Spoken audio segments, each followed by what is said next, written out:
On June 14th, 2015, sheriff's deputies in Greene County, Missouri, United States, found the body of Claudine Dee Dee Blanchard face down in the bedroom of her house just outside Springfield, lying on the bed in a pool of blood from stab wounds inflicted several days earlier. There was no sign of her daughter, Gypsy Rose, who, according to Blanchard, had chronic conditions including leukemia, asthma, and muscular dystrophy, and who had the mental capacity of a 7-year-old due to brain damage as the result of a premature birth. Released from prison in December 2023, Gypsy Rose Blanchard now has plans for a spa day, NFL game, and a new book. This is a story of Gypsy Rose Blanchard and her mother. Gypsy Rose Blanchard's mother, Dee Dee, falsely claimed her daughter was suffering from different illnesses until Gypsy arranged for her boyfriend to kill her mother in 2015. Gypsy Rose Blanchard grew up with her mother, Dee Dee Blanchard, making claims about her health that resulted in a series of dire diagnoses and medical interventions. However, Gypsy wasn't actually unwell. Her mother had been lying about her symptoms. Experts believe Dee Dee's behavior stemmed from the mental disorder Munchausen syndrome by proxy. Because Dee Dee wanted to be a caretaker, she feigned an induced illness in her daughter. The truth about Gypsy and her mother only came out after Gypsy arranged for an online boyfriend to murder Dee Dee in 2015. Dee Dee began pretending that Gypsy had different illnesses when Gypsy was a baby. Gypsy Rose, who was born in 1991, was a baby when Dee Dee claimed her daughter had sleep apnea. When Gypsy was 8 years old, Dee Dee described her as suffering from leukemia and muscular dystrophy and said she required a wheelchair and a feeding tube. The list of medical problems that Dee Dee related about her daughter would go on to include seizures, asthma, and hearing and visual impairments. Due to Dee Dee's actions, Gypsy was prescribed a litany of medications and had to sleep using a breathing machine. She also went through multiple surgeries, including procedures on her eyes and removal of her salivary glands.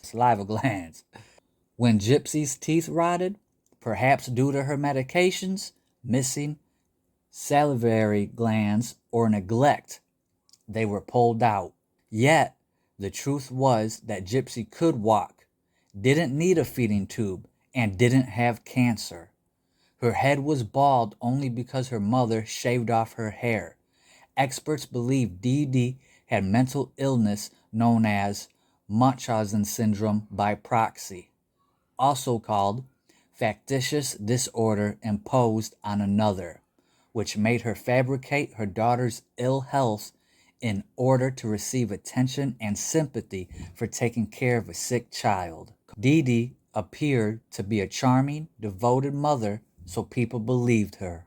Medical tests often showed inconclusive or contradicting results regarding Gypsy's diagnosis, but Dee Dee would stop seeing any doctors who questioned her daughter's ailments, and many caregivers went along with what Dee Dee wanted.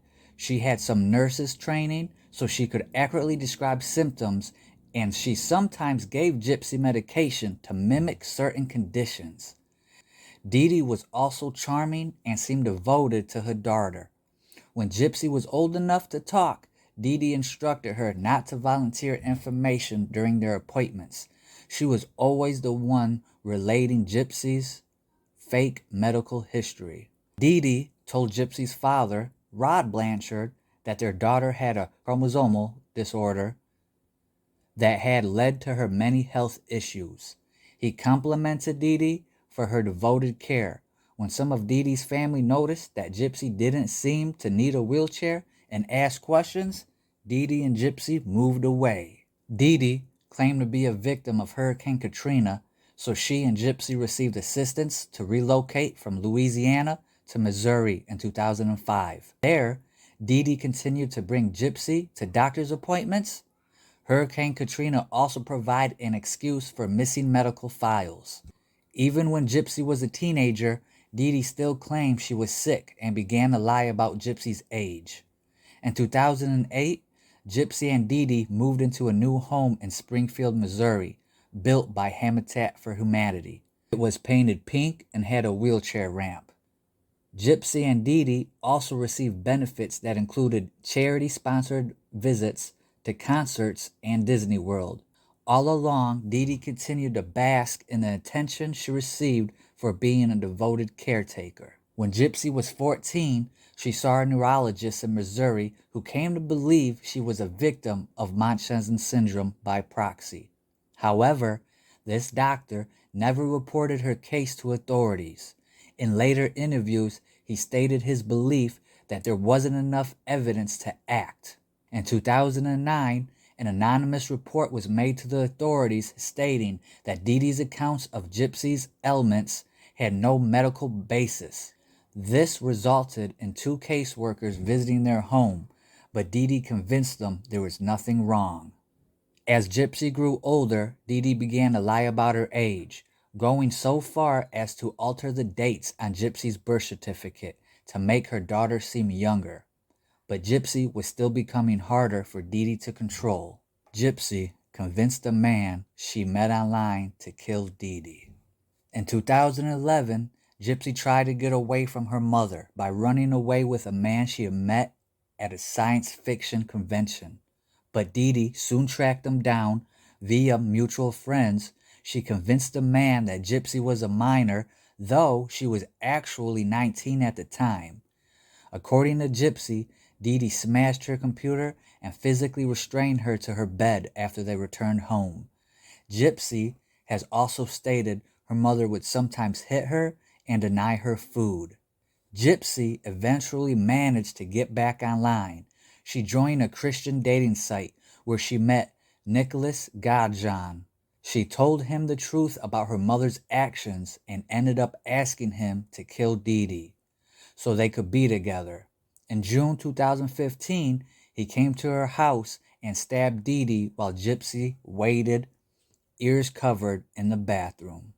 Gypsy and Godjohn returned to his home in Wisconsin, where they were found by police.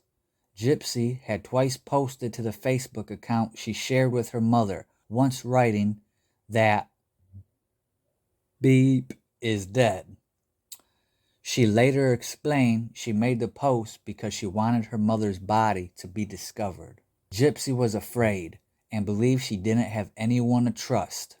After Dee Dee's murder, many people who known Gypsy wondered why she had gone so far as to kill her. Since she could walk, she simply could have exposed Dee Dee's lies by standing up in public. Yet, Gypsy had been conditioned to think no one would believe her. She explained, "I couldn't just jump out of the wheelchair because I was afraid and I didn't know what my mother would do. I didn't have anyone to trust." The fact was that Gypsy had spent her entire life being controlled and monitored by her mother. She wasn't allowed to go to school. Although Gypsy was of normal intelligence, Dee Dee told everyone her daughter had a mental age of 7. When they were out in public, Dee Dee constantly held Gypsy's hand, squeezing it when she wanted her daughter to be quiet. Dr. Mark Feldman, an expert in Munchausen syndrome by proxy, said of Gypsy's life and actions, "The control was total in the same sense that the control of a kidnapped victim sometimes is total. Her daughter was, in essence, a hostage, and I think we can understand the crime that occurred subsequently in terms of a hostage trying to gain escape. Now, out of prison, Gypsy is not happy that Dee Dee is dead."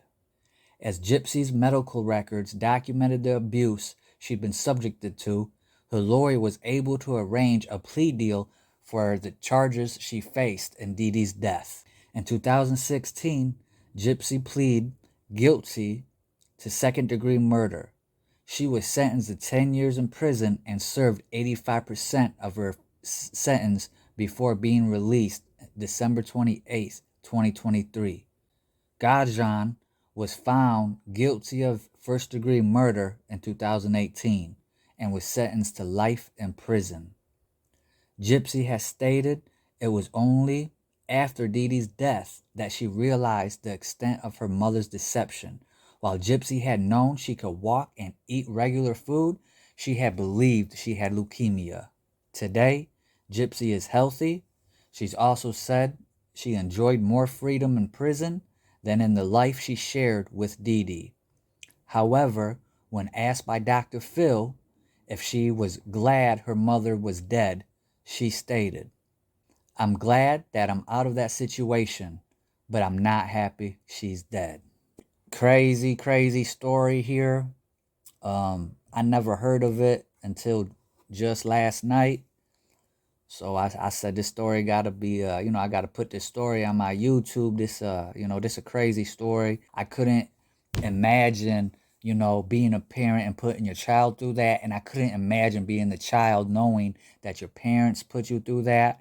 It's, it's real disheartening, especially when there's so many children out there that aren't cared for, that need to be cared for, especially when there's so many children out there that aren't cared for, that need to be cared for, especially when there's so many children out there that aren't cared for, that need to be cared for, especially when there's so many children out there that aren't cared for, that need to be cared for. And it sounds like this Dee Dee would have been perfect for something like that. But instead of seeking that out, she made herself and the public and others believe that her daughter was the sick one. Crazy story. Hit the like button. Throw your thoughts and opinions in the comment section. Hit the subscribe button. I'll see you next time. Much love, peace, blessings, much gratitude.